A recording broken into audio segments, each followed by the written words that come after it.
Welcome to the Human Capital Innovations Podcast, your go-to source for personal, professional, and organizational growth and development. We hope you tune in often for all things people management, organizational development and change, organizational leadership, and social impact related. Maximize your personal and organizational potential with Human Capital Innovations Podcast.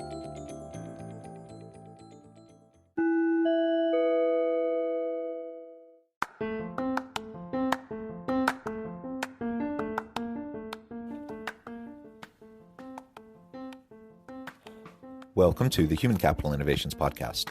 In this HCI podcast episode, I talk with Dr. Sanjay Prasad about management with employees regarding healthcare efficiencies.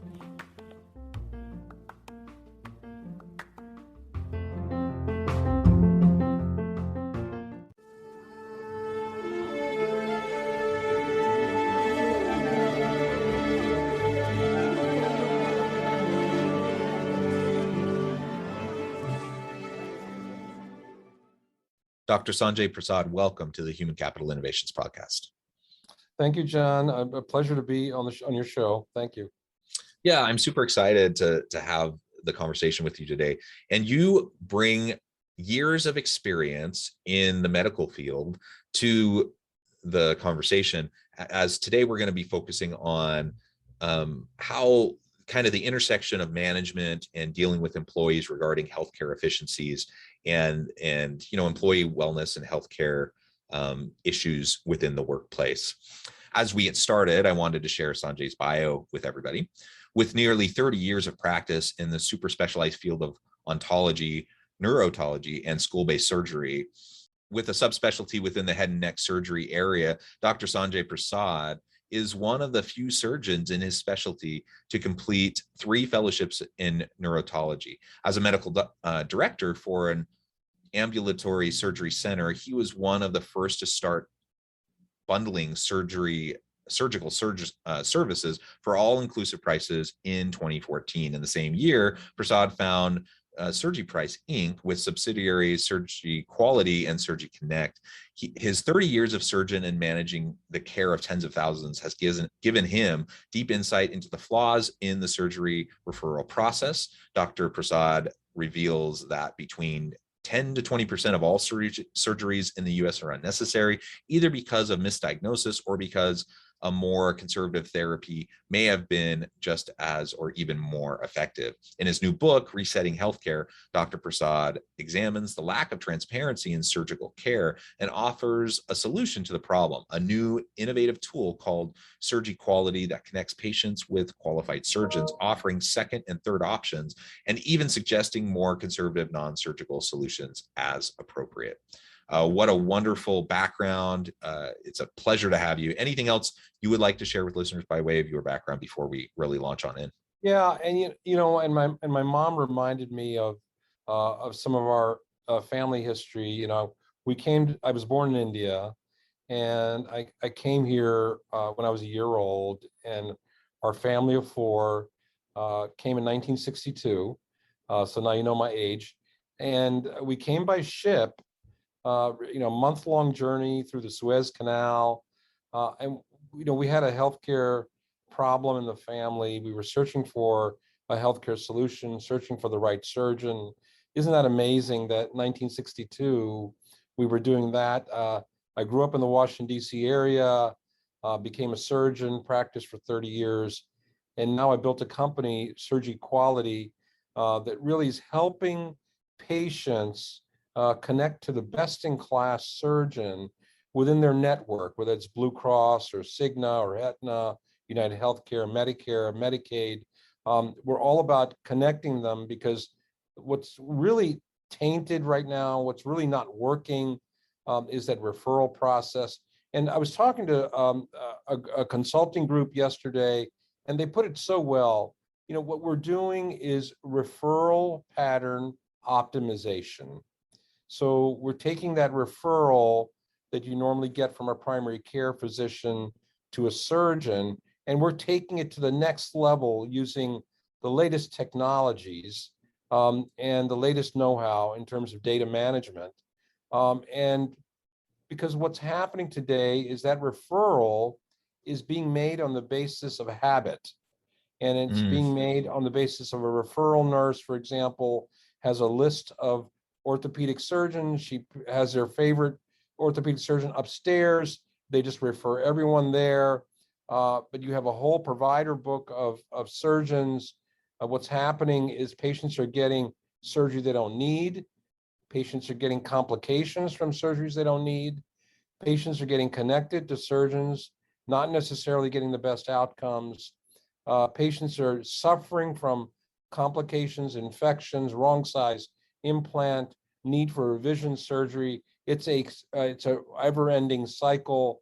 And as you mentioned, depending on specialty, 15 to 30% of surgeries are unnecessary. So we've got to do something to turn the tables to help the healthcare system kind of compete to take care of you, if that makes sense. Yeah, yeah, it absolutely does. And that's been one of my frustrations, with the healthcare industry and insurance companies generally. Clearly it's a big, complex, messy problem that I don't pretend to have any answers for. But just the transparency issue or lack thereof is frustrating, and it's hard to navigate. And of course, we know that healthcare costs have just continued to go up. I mean, last I looked, it was, like something like 30+% a year, kind of over the last couple decades of increased costs. And so then the question is, well, why? Why is all that happening? Because obviously that's hard for individuals and for families. It's also hard for organizations who are trying to provide health benefits for their employees, and employers are getting squeezed because they either have to have their employees pay more and more into the health benefits that they provide, or they have to try to keep the same level, which means they're kind of reducing the coverage and the care that their employees can get under the organization provided healthcare insurance. And so that's just a huge problem. And what you're describing seems like a piece of the puzzle, at least in terms of trying to be more efficient, more cost effective, to drive more transparency within the system. I myself was once referred. Well, actually, it's happened twice. Actually, I was twice referred for surgeries that it turns out I didn't need, and luckily I was able. So I actually, in both cases, scheduled the surgeries, and in both cases showed up, and in the conversation with the surgeon, it was actually determined, no, you don't need this, which was a good thing, right? But how often does that happen? It's probably much more common for you to get scheduled and you go in, and it's just, you go through the pre-op and all the stuff, and then you go in, you have the surgery, and then you're done.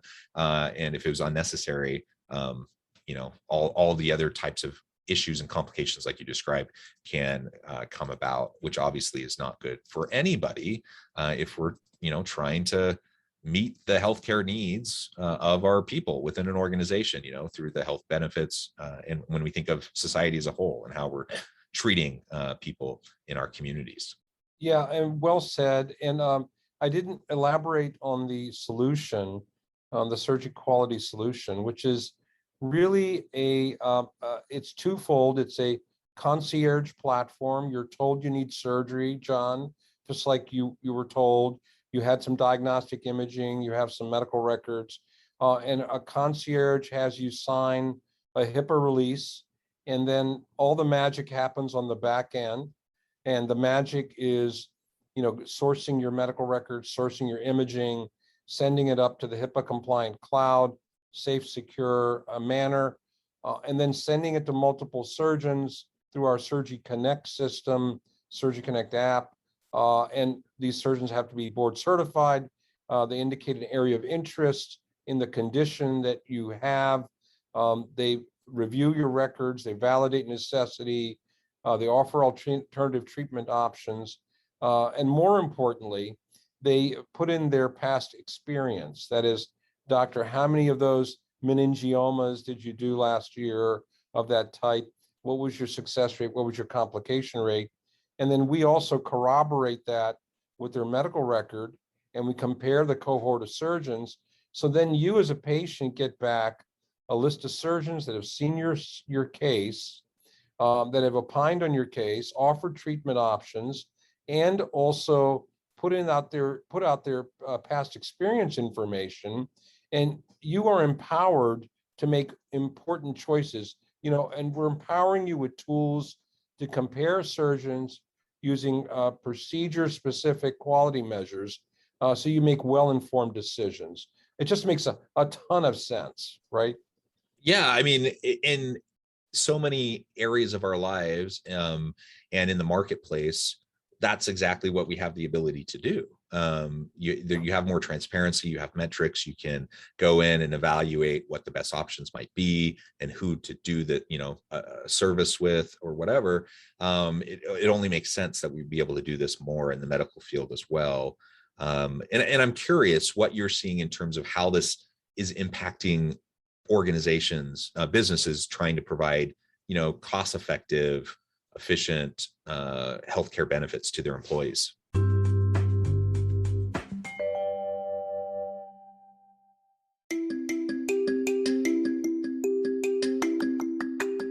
I'm excited to announce the publication of my new book from HCI Press, Bluer Than Indigo Leadership: The Journey of Becoming a Truly Remarkable Leader. Early in my adult life, I learned about an Asian proverb that translates as bluer than indigo. If you think about the color indigo, it is a brilliant, deep, and vibrant blue, what some would call the bluest of blues. To have something that is bluer than indigo is rare and truly remarkable. Contrary to popular myth, there is no one-size-fits-all or cookie-cutter approach to effective leadership. There's no silver bullet, no secret sauce, no go-to model that will solve all of our problems. The truth is, great leaders have all had their unique strengths and flaws, and have all had to discover and then pave their own distinctive path in their life's journey to fulfill their leadership potential. Bluer Than Indigo Leadership will help you discover your own path and explore those ordinary, everyday actions that will help you respond to an uncertain future and produce extraordinary results for individuals, teams, and organizations.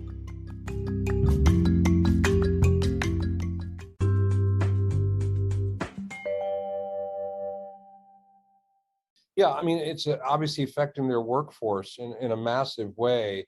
Well, I mean, when key employees, doesn't have to be a key employee, when any employee, has to take time off and have unnecessary surgery, have complications, there's a workforce shortage. It creates lots of havoc, depending upon the organization structure of the system. But and I will highlight that one of the major problems, and I realized this about a year ago, is that there is a tremendous racial disparity between Black and white patients, in that Black patients suffer from poorer surgical outcomes compared to white patients. And even when you control for extent of disease, comorbidities, and socioeconomic status, these disparities persist. So it's jaw-dropping to me. A very nice meta-analysis was published in 2012, 88 articles, ton of information. Really, nothing was being done. But our platform, when we send the cases out to the surgeons, we de-identify for race, name, and ethnicity, and it just makes a ton of sense trying to eliminate the bias. But I would tell you that it may not just be implicit bias. The healthcare system may actually trap Black patients, Hispanic patients within a certain network, a sub-network of their Blue Cross plan, for example. And what do I mean by that? Well, Spanish-speaking patients may end up with Spanish-speaking primary care docs, Spanish-speaking surgeons. They may not be the best heart valve surgeon in the entire network, so they end up having surgery. So what we're doing is we're opening the network. We're leveling the playing field for Black Americans when they need surgical care. It just makes so much sense. This is the message that is permeating and resonating with the Fortune 100, Fortune 500 companies. They all want to fix this problem. They're eager to fix the problem. And it's been such an exciting ride. Well, yeah, that pointing out the health disparities in these populations, I think, is a really important point. And so if we want more equity in our healthcare system and we want better outcomes for everyone, that's certainly an important consideration for sure. I'm also curious, what about the costs involved with providing a meaningful quality healthcare benefit to your employees? What can we do about that Well, the to get cost, expense and cost under control? yeah, remember, even if you're fully insured or self-insured for your health plan as an employer, your premium rise year over year is based on your claims cost. So even if though you're fully insured, you are at risk, because if your claims cost is very high, your employees are using the healthcare a lot, spending a lot of dollars, it's going to show in your premium adjustment for the following year. That's the way the system works. So you have to pay attention, even though you are fully insured, with what's happening with your claims. So what I'm getting at is getting patients, away from unnecessary surgery. We look at the metrics with the platform. There's a savings of about $1,000 per employee per year. So if you have 500 employees, you're saving $500,000. That's I mean, huge. Yeah. that's a big savings, huge savings. So one is to eliminate unnecessary surgery, tremendous savings. Two, connect to the best surgeon, get that aortic valve done, but the high volume, high quality doc. Get it done right away, faster recovery, back to work. It just makes a ton of sense all around. Yeah, I mean, it really does. And I can't imagine any organizational leader out there sitting around listening to this thinking, oh, I don't want to save $1,000 per employee in terms of the premiums every year. I mean, just think of how that translates into bottom line benefits to the organization, but also to the employees. Because again, it's not just employers bearing the cost of rising healthcare costs and insurance premiums and such, but employees are having to pay more and more into their healthcare coverage every year. And so, this is going to benefit both employees and their families, as well as the organization. And the other piece of this, beyond the bottom line, like dollars and cents cost efficiencies and whatnot, the other side of this is you just have more healthy people who are getting the care they need when they need it in a way that's going to actually benefit them, as opposed to having people suffer through needless surgeries or less effective and impactful surgeries. And just then there's all of the time away from work that both the employee and the employer have to deal with. There's just so many connected pieces here that it just makes so much sense for us to try to tap into the types of resources that you're providing. I really appreciate all these insights.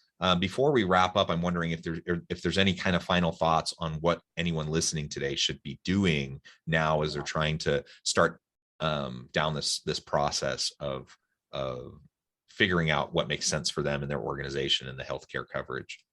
Well, individually for patients, they need to, you're told you need surgery. You really just need to hit the pause button, right? And don't jump just right from the exam room to the scheduler's office and get a date together and start that planning phase. You got to pause. I mean, do it. You need to ask the surgeon some difficult questions. Doctor, do I really need it? What would happen if I don't have it? What are treatment options? Doctor, how many have you done? What's your success rate? What's your complication rate? Anybody ever died? These are all questions they need to ask, and they need to be able to have the ability to understand the answers and to compare. And that's where they need a concierge, they need a helping hand to help them through the process. So pausing is extremely important.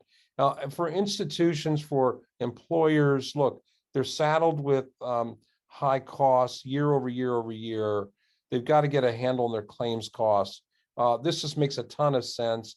It elevates the care of their Black employees and Hispanic employees and Latinos and Latinas. I mean, it just makes a ton of sense to use the platform. I wrote a book, Resetting Healthcare Post-Pandemic, post-COVID-19 pandemic. And I wrote it, and the title is really apropos because we had a pause in surgery scheduling last year.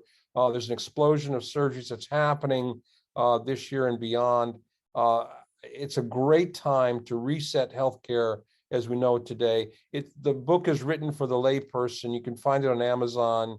You can find it on Barnes & Noble. If you want to know more information about the book, you go to resettinghealthcare.com. And if you want to know more about the service, the Surgery Quality service, you can go to surgeryquality.com.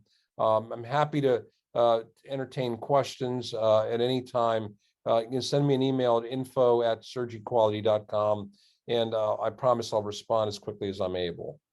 Perfect, Sanjay. It has just been a pleasure. I really appreciate all the insights. I appreciate the good work you're doing in trying to solve this problem. That is a really important thing, and the impacts are going to be huge.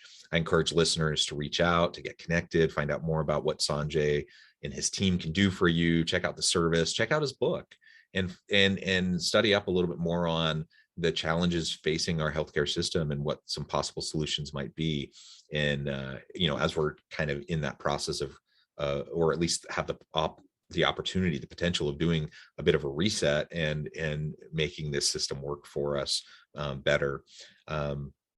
Reach out, get connected with Sanjay. And as always, I hope everyone can stay healthy and safe. I hope you can find meaning and purpose at work each and every day. And I hope you have a great week.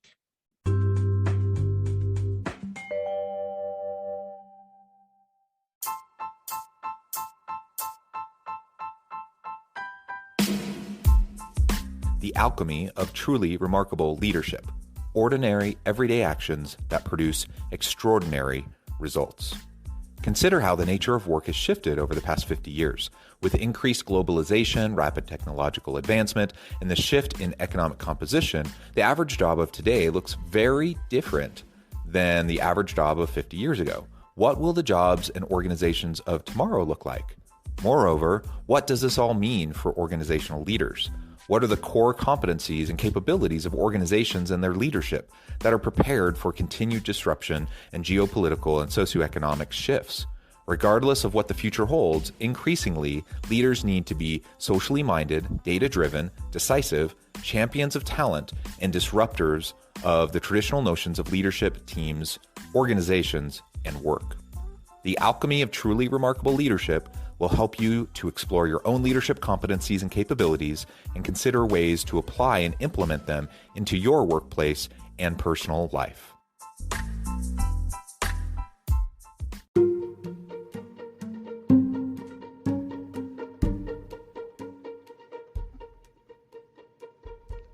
Check out Human Capital Innovations magazine, Human Capital Leadership. Human Capital Leadership is a free, interactive e-magazine with the mission to help individuals, leaders, and organizations find innovative approaches to maximize their human capital potential. We publish issues quarterly in August, November, February, and May. Take a look at the latest issue and let us know what you think.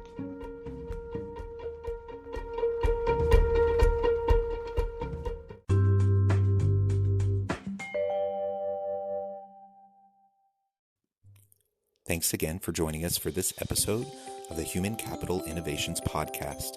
I hope you stay healthy and safe and that you have a great week.